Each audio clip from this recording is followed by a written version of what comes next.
Okay, you can keep going. I'm not gonna belabor you in all of the. If you want to see this stuff, I can provide it to you. That's not, and I can explain it to you. So I want to kind of just go to the end here. So some points to remember too with this, as I said before, we're projecting roughly 10% of that revenue will be used for administration. It's possible to contract with a municipality who currently has in-house staff to administer. Could possibly have the state administer it. No offense to Dennis, I don't like that idea. Would anyway. Possibly that you can contract a private entity to manage tax collection system.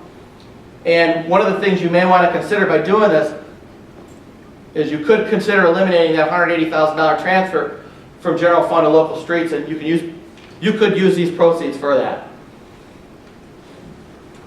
So, but something that you still have to remember too, we may need to increase water and sewer rates to cover possible bonds for the infrastructure needs to the sanitary sewer and water system.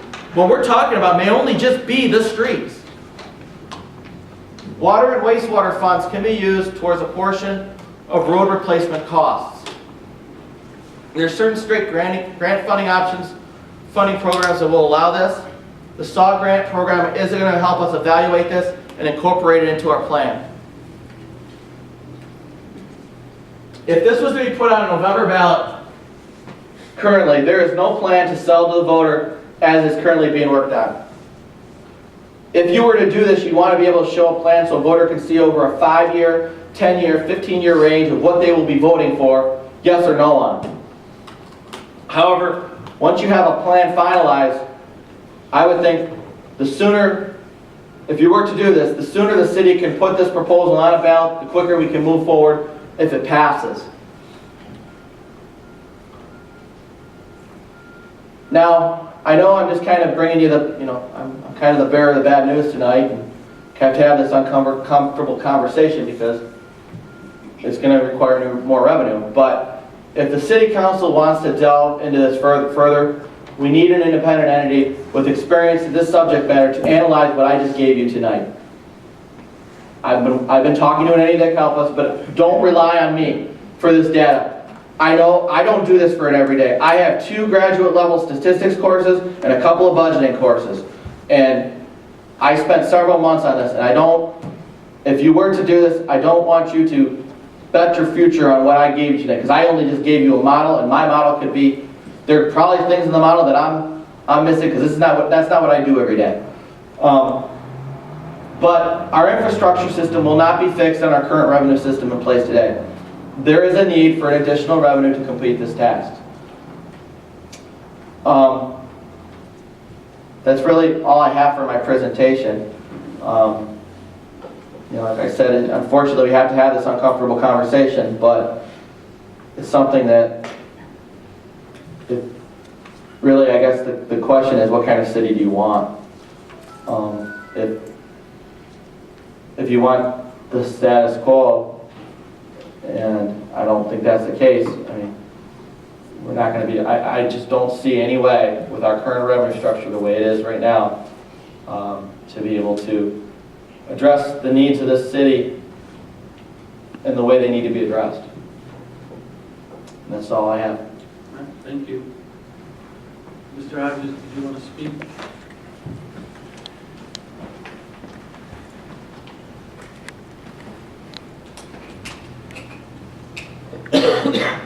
As part of citizen comments, Jim Hodges, 422 North Jefferson Street, Lowell, Michigan. Thanks, Mr. Burns. Very good. And it's good to address the issues that really are facing this community. This is a good community and has been. We don't want it to go backwards.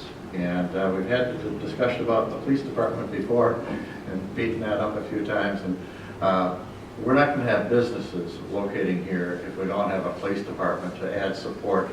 And it's one of the public safety, as you mentioned, is right there in the preamble of the city charter.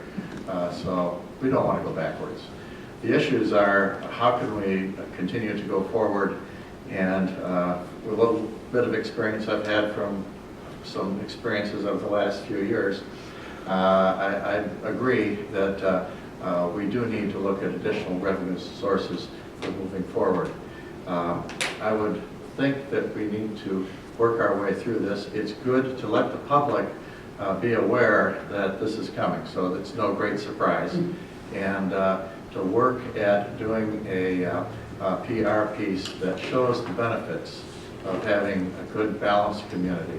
And I would also add that our city departments and everything that happens here is really working at the bare bones. There's not a lot of fat, other than on me, that this city has. It's a very efficient city, and you've done very well with what you have. I would question myself personally here that the city income tax is going to be a costly thing for administration, adding people, and we already have our millage rate, and that in effect, I would think that on property assessments that might be a little better bump. Other communities like Grand Rapids have done special assessments for a limited period of time for a specific cause. Grand Rapids did it for streets. And I'm guessing that what your message was also is that my readiness to serve portion on my water bill and maybe a little understated, that the costs for those items are much more expensive than what I'm paying.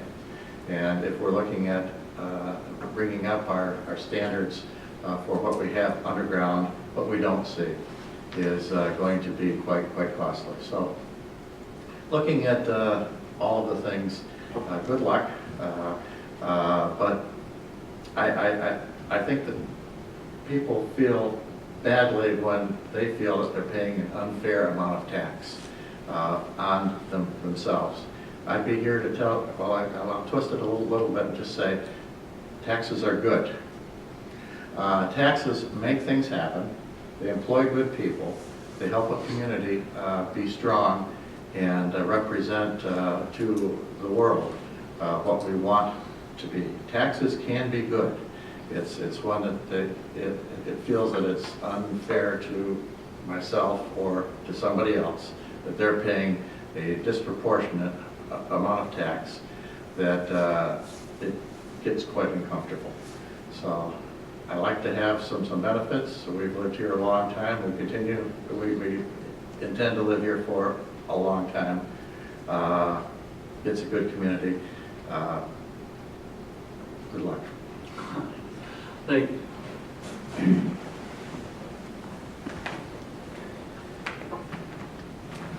Hi, I'm Diane LaWare, 681 Birchwood Court.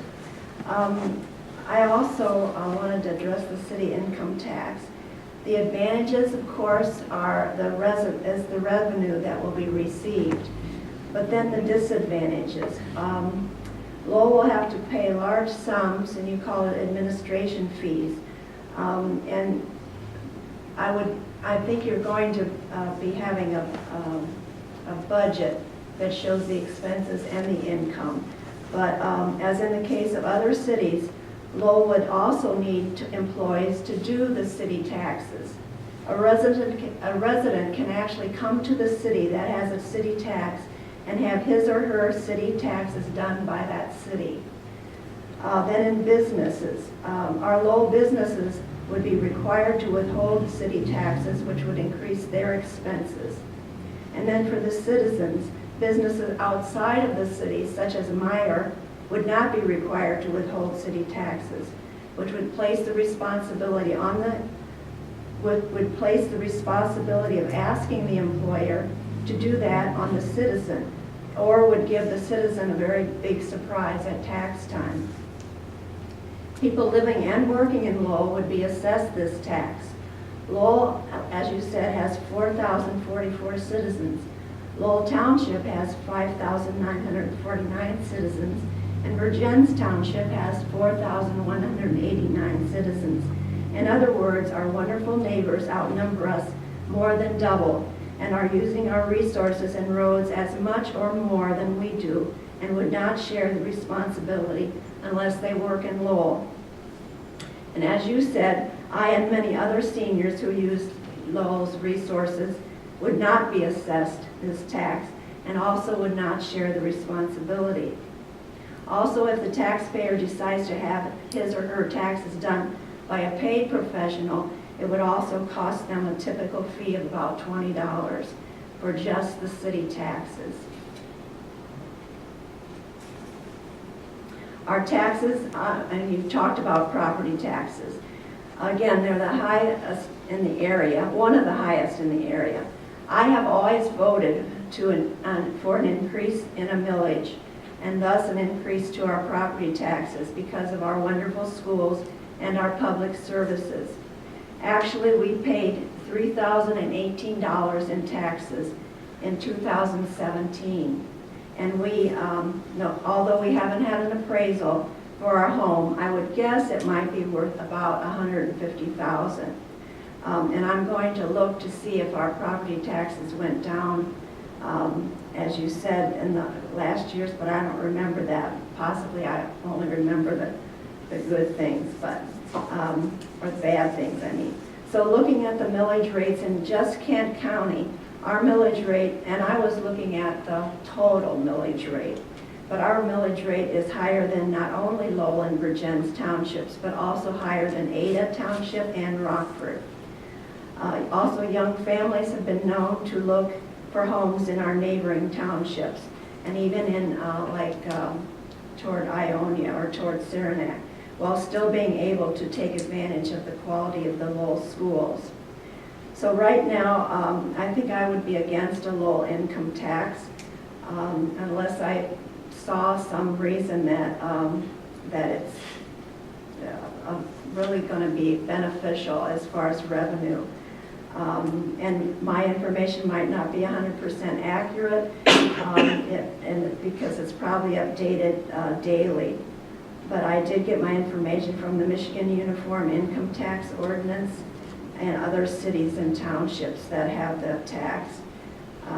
So I just, that's about all I have. I just want you to really do the homework and make sure that the revenue that you would receive would be benefit our citizens, because I see a lot of disadvantages for our citizens. Thank you.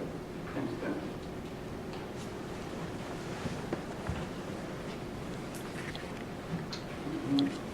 Move on to council comments.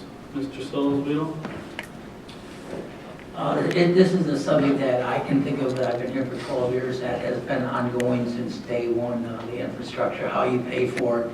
Unfortunately, I don't think we have another 10, 15 years to kind of wait to see how we can do all that. If we wait that long, they're going to be in much worse shape and things, and the cost will be much more to fix what we have to do. You know, I know we as a council will definitely have our work ahead of us on this subject. Right. For a long time, they kept passing the buck, and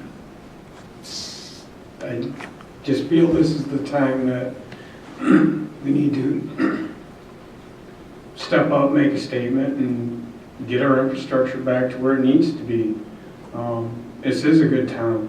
I mean, I live here, I own a business here, I own property here, so I want to see this place shine like a new penny, but how do we pay for it? That's the big key. Mike gave us a lot of information to go over, and I guess that's the starting of the process. I would agree. I think playing from behind is always harder. The fix is not going to be easy or painless, but I think it'll be worth it. I appreciate you putting all this information together. I'm excited to see what Greg and Jeff have to say about it as well. With that, Mr. Solzweedl. I'll make a motion that we adjourn at 6:37. I'll second that. All those in favor? Yes. Yes. Yes.